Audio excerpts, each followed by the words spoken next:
سبحان دانا اللہ، وہ شخص ہوتا ہے جو اپنے نفس کا دھیان رکھتا ہے، محاسبہ رکھتا ہے، اور اپنی موت کے بعد والے معاملات کو توجہ میں رکھتے ہوئے اس کے مطابق عمل کرتا ہے۔ اللہ اکبر۔ حضرت عثمان غنی رضی اللہ تعالی عنہ کی اگر ذات کو دیکھیے تو آپ نے جب اسلام قبول کیا اس سے پہلے آپ خود ارشاد فرماتے ہیں کہ مجھے یہ شرف حاصل ہے الحمدللہ کہ میں نے اسلام قبول کرنے سے پہلے جن گناہوں سے اسلام نے منع کیا ہے میں نے کبھی ان کی طرف دیکھا بھی نہیں تھا۔ اللہ، آپ کا دامن ہمیشہ پاک رہا ہے۔ اور حضور علیہ الصلاۃ والسلام کی خدمت میں آنے سے پہلے آپ نے کبھی شراب کو بھی ہاتھ نہیں لگایا، اللہ، آپ نے جھوٹ نہیں بولا، کبھی بت پرستی نہیں کی۔ اللہ، اور پھر فرماتے ہیں کہ جب نبی کریم صلی اللہ علیہ وسلم کی خدمت میں حاضر ہوا اور حضور علیہ الصلاۃ والسلام کے ہاتھ میں ہاتھ دیا تو میرا ہاتھ جو حضور کے ہاتھ میں آیا ہے کبھی پردے والی جگہ پر بھی میں نے نہیں لگایا۔ یعنی اتنا حیا اور اتنی فہم آپ کو نبی رحمت صلی اللہ علیہ وسلم کے جڑنے کے بعد بھی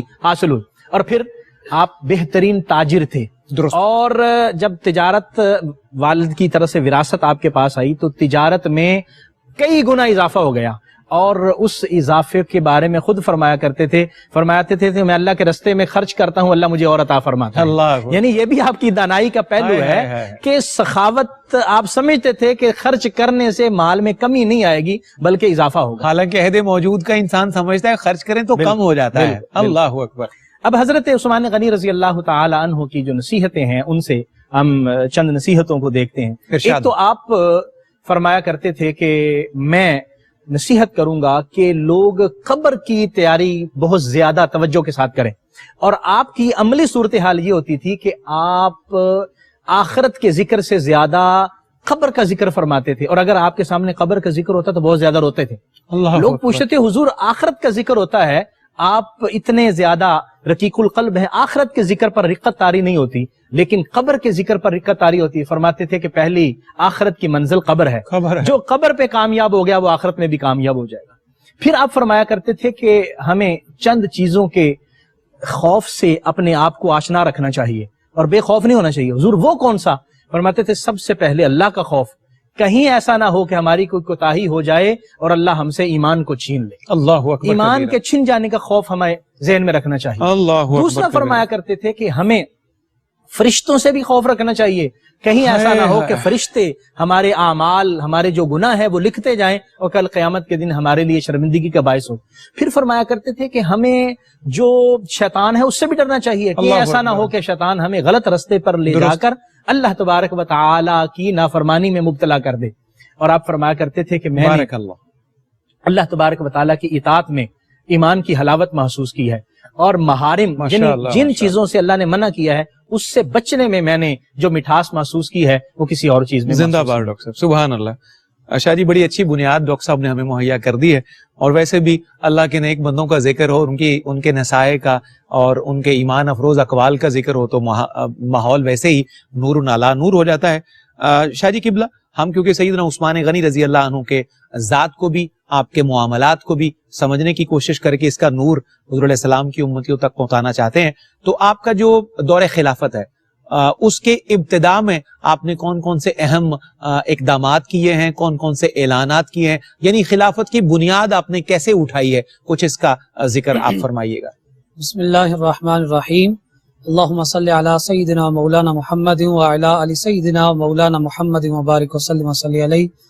صفدر بھائی شکریہ کہ ایک دفعہ پھر حضرت سیدنا عثمان غنی ذو النورین جو ذوالحجرتین بھی ہیں، غنی بھی ہیں، پیکر شرم و حیا بھی ہیں، ناشر قرآن بھی ہیں، مظلوم مدینہ بھی ہیں، شہید مدینہ بھی ہیں، ان کی بارگاہ میں اپنے چند ٹوٹے پھوٹے الفاظ اور جذبات پیش کرنے کے آپ نے مجھے بلایا۔